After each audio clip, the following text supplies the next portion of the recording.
마가복음 11장 1절부터 10절까지 말씀,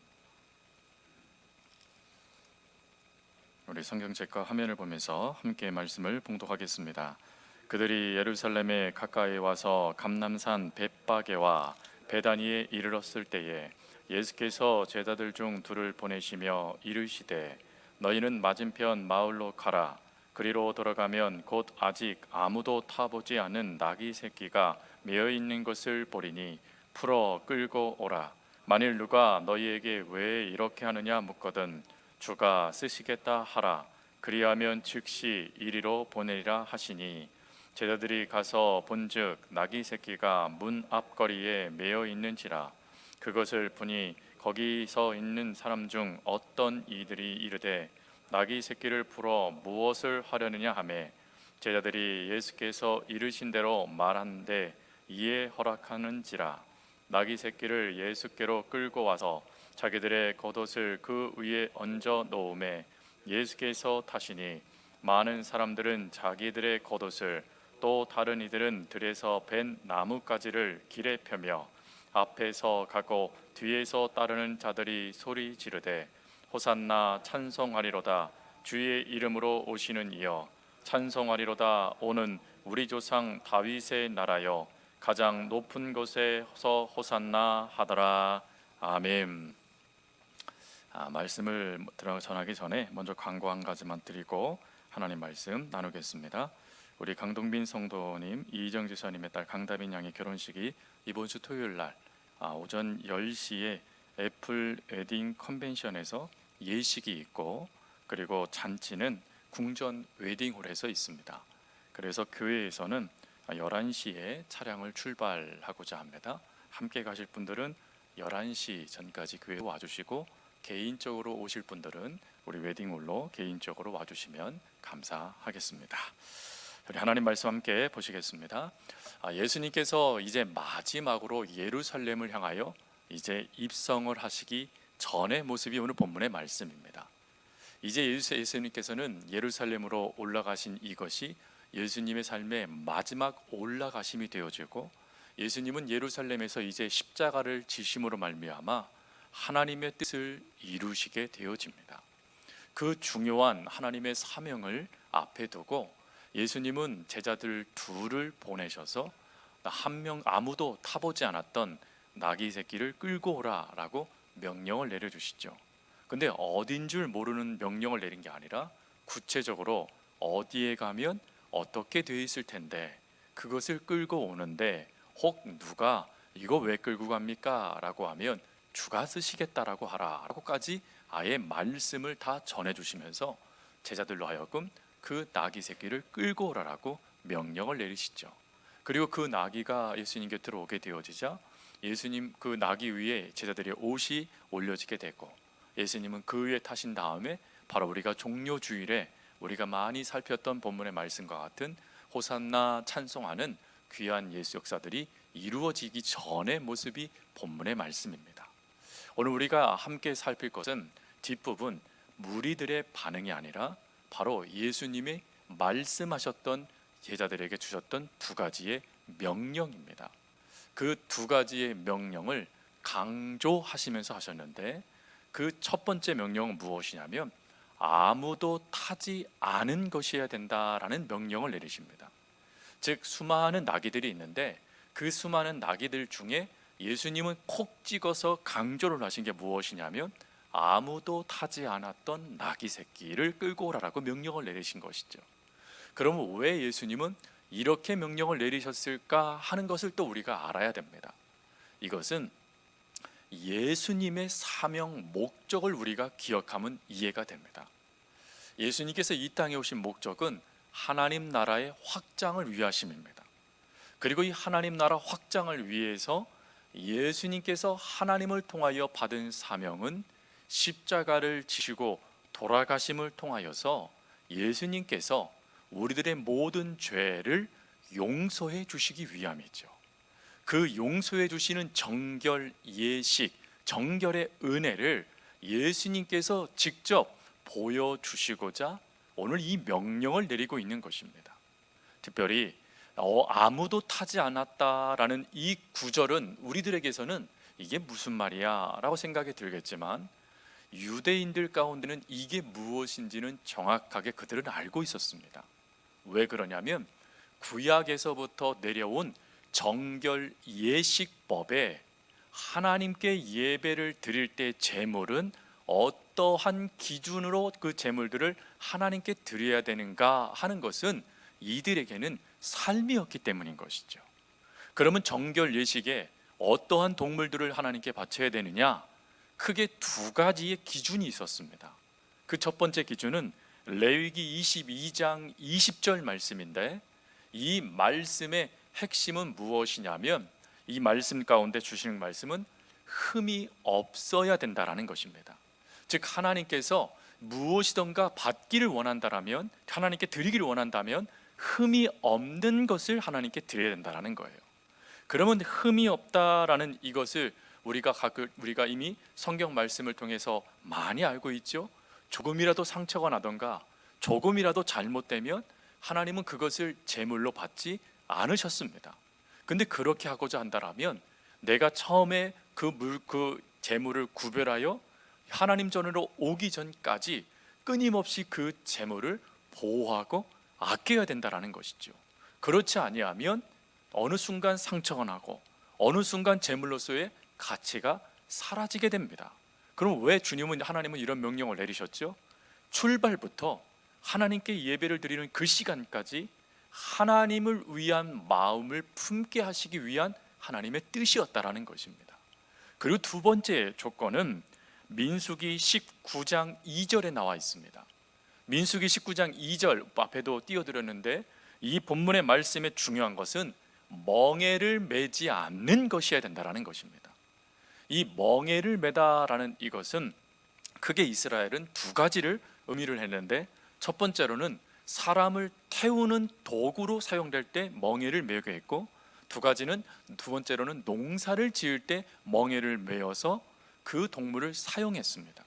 그런데 하나님께 바치게 될 때에는 그 동물은 절대 멍에를 매서는 안 된다는 거예요.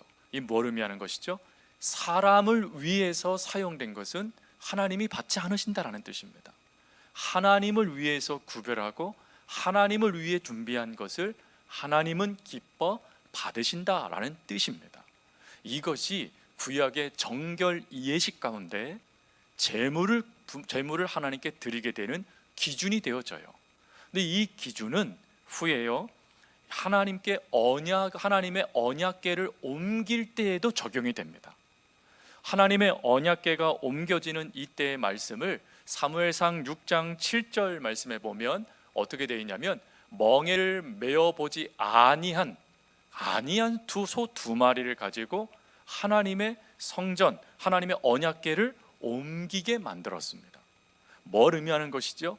하나님의 언약궤 그 자체가 너무 중요하고 하나님이 그 자체가 이미 하나님이시라는 것을 증거하는 귀한 도구인데, 그 귀한 도구를 움직이는 것조차도 철저하게 하나님을 위하여 구별된 동물을 가지고 이 모든 것을 행해야 된다라는 것을 말씀하시는 거예요. 그러니 이 정결 예식의 중요한 것은 어느 누구도 사용하지 않고 구별된 것들만 하나님을 위해 사용될 수 있다라는 것입니다. 그럼 왜 인간이 사용하면 안 되죠? 여러분, 인간의 속성 가운데 가장 큰 속성은 죄의 속성입니다. 즉 우리들 속에 죄가 가득하여 죄의 멍에까지 메고 있었던 자들이 우리였지 않습니까? 그러니 죄로 말미암아 사람이 손을 낸 것은 부정하게 된다라고 여겨졌죠. 그래서 사람이 손이 되지 않고 사용하지 않고 하나님을 위해 구별된 동물을 가지고 하나님께 제사를 드리고 하나님의 일을 위하여 구별하여 사용했다라는 것입니다. 예수님은 그것을 제자들에게 말씀하고 보여주심을 통하여 예수님이 누구신지를 말씀하고 계시는 거예요.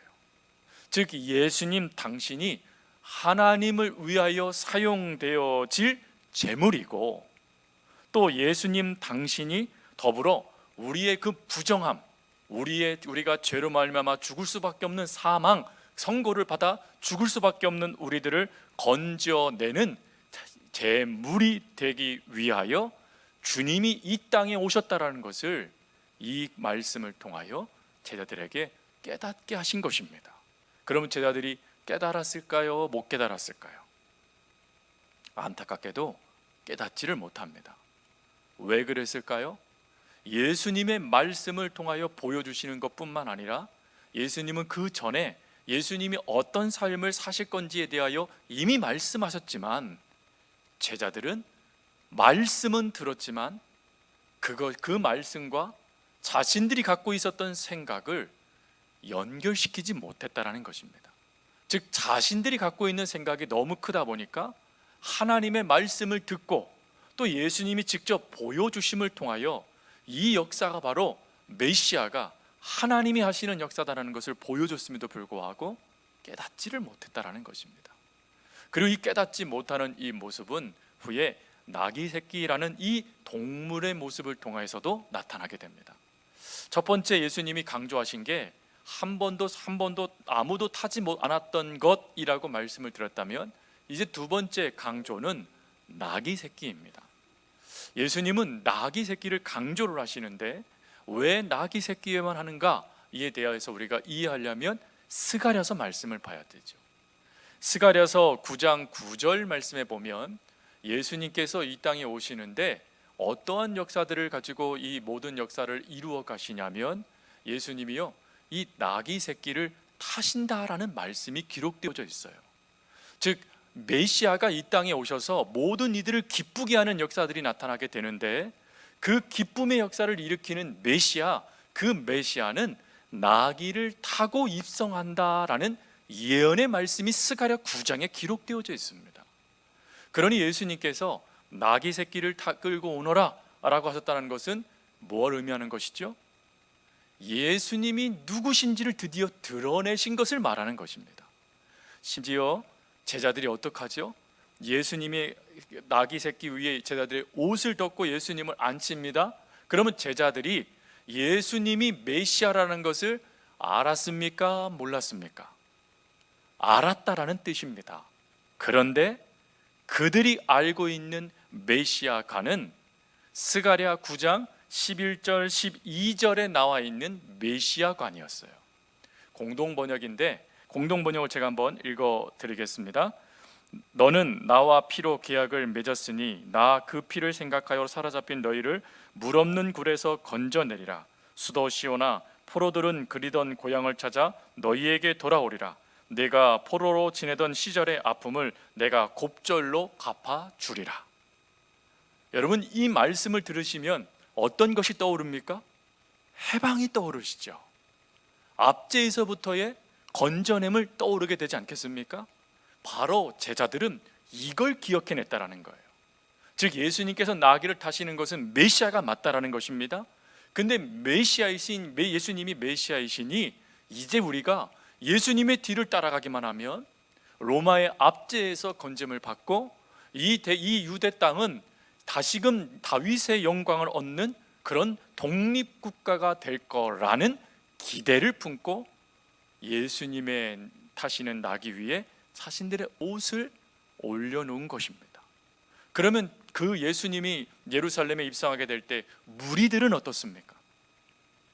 무리들도 지금 예수님이 나귀를 타고 입성하실 뿐만 아니라 제자들의 환호하는 소리, 그리고 수많은 사람들이 자신의 옷을 깔고 또 나무를 벤 것을 그것의 까름을 통해서 예수님의 오신 길을 축복하는 마치 개선 장군과 같은 그 역사를 연출되어지는 그 모습을 보고 와, 이런 것도 하네? 라고 생각하는 것이 아니라 똑같이 스가랴의 말씀을 기억해낸다는 것입니다.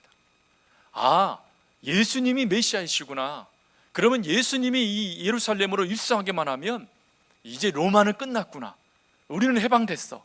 우리는 이제 자유인이 된 거야 라는 기대감이 그들 가운데 있었기 때문에 호산나 호산나 이들이 외치기 시작한 것입니다. 그런데 이들이 예수님이 누구신가에 대한 분명한 답으로 메시아다라는 것은 알았지만 이 메시아이신 예수님이 어떠한 메시아의 삶을 살아갈지에 대해서는 이들이 알지 못했다라는 것입니다. 즉 예수님이 메시아이시고 하나님이시고 왕이신 건 아는데 그 예수님이 어떠한 삶으로 하나님 되심을 드러낼지에 대해서는 이들이 무지했다라는 것이죠. 그러다 보니 겸손하여 나귀 새끼를 타시고 예루살렘에 입성하셨던 그 중요한 모습을 이들이 잘못 곡해하여 해방자의 모습으로 받아들였다는 것입니다. 그리고 그 모습에 대하여 얼마 뒤에 이들이 예수님이 누군지 제대로 모르니까 어떡하죠?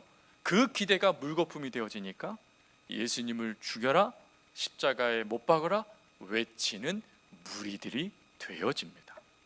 성도 여러분, 예수님은 나귀를 타심을 통하여 예수님이 누구신지에 대해서 분명하게 보여주셨습니다. 특별히 제자들은 달라야 돼요. 왜 그렇죠? 아무도 타지 않았던 나귀 새끼라는 것을 제자들은 알지 않습니까? 즉 나귀 새끼보다 더 중요한 것은 아무도 타지 않았다, 정결한 것, 정결 예식을 위해 준비된 제물, 그게 누군지에 대해서 제자들은 알아야 되지 않겠습니까? 예수님은 죽으시기 위해서 오신 거예요. 예수님께서는 십자가를 짊을 통하여서 우리들의 모든 죄를 담당하셔서 하나님의 은혜의 역사들을 예수님께서 직접 이루심을 통하여 온 백성들을 구원하시기 위한 사역으로 예수님께서 이 땅에 오신 것이었어요. 그것을 제자들에게 말씀하셨지만 제자들은 다른 생각을 갖고 있으니까 그 말씀을 말씀으로 받아들이지 못하더라라는 것입니다. 그리고 예수님에 대하여 제대로 모르는 무리들은 단지 눈에 보이는 것만 바라보고 자신의 기대에 예수님의 그 역사를 이루실 거라는 그 기대에 지금 편승하고 있는 것입니다. 제자들의 기대에. 여러분, 그럼 우리는 어찌해야 될까요? 여러분, 우리들도 하나님의 말씀을 듣습니다. 그 말씀을 가지고 우리는 삶을 살아갑니다.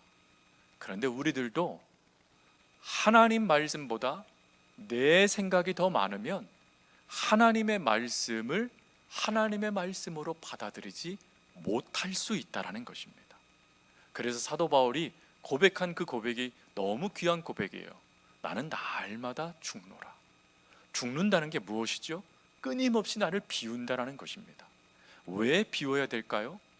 하나님을 따라가는 사역자인 조차도 자신이 비워지지 아니하면 하나님의 말씀을 말씀답게 받지도 못하고 그 말씀에 제대로 반응하지도 못하기 때문인 것입니다. 그래서 우리들도 오늘 이 말씀을 보면서 예수님은 당신이 누구신지에 대하여 제자들이 알 수 있도록 보여주셨고 말씀하셨고 깨닫기를 원하셨지만 자신들의 생각에 사로잡혀 그 모든 것들을 보면서도 엉뚱한 메시아를 붙잡고 있었던 제자들의 모습이 혹 우리들의 모습이 되지 않도록 우리는 끊임없이 우리의 삶을 비울 수 있는 이 시간이 될 수 있기를 바랍니다. 그리고 또한 여러분, 예수님이 누구신지에 대해서 우리는 무지하면 안 돼요. 성경은 하나님에 대해서 힘쓰하라고 말씀하세요. 여러분, 예수님께서는 하나님이십니다. 그럼 우리들은 예수님을 힘써하셔야 돼요. 우리가 성경 통독을 왜 할까요? 하나님의 말씀을 내가 일독해서 만족하기 위해서 성경 통독을 할까요? 생명 빨대를 보내야 되니까 내일 그 사명을 위해서 성경 통독을 하십니까? 아니죠. 우리가 성경 통독을 하는 가장 중요한 목적은 예수님을 더 알기 위함입니다. 구약에 말씀하신 예수님, 신약에서 보여주시는 예수님, 그리고 제자들을 통하여 사도들을 통하여 나타난 그 예수님을 우리가 알기 위하여 성경을 읽는 것이죠. 여러분, 성경을 읽고 그 예수님을 더 많이 알아가는 우리가 될 수 있기를 바라고, 그리고 또한 예수님을 알되 잘 아셔야 돼요. 내가 원하는 예수님이 아니라 하나님께서 말씀하시는 예수님을 우리가 잘 알아야 됩니다. 그 예수님을 잘 알아야 우리의 삶이요 헛된 삶이 되지 않아요. 우리의 시간이요 헛된 시간이 되지 않을 수 있습니다. 그러니 예수님 잘 알기 위해서 기도하세요. 하나님, 제가 하나님 말씀을 듣고 하나님 말씀을 묵상하고 하나님 말씀을 읽습니다. 이 말씀을 읽을 때 하나님께서 내게 보여주시는 예수님, 하나님께서 내게 말씀하시는 예수님을 제가 놓치지 않게 해주십시오.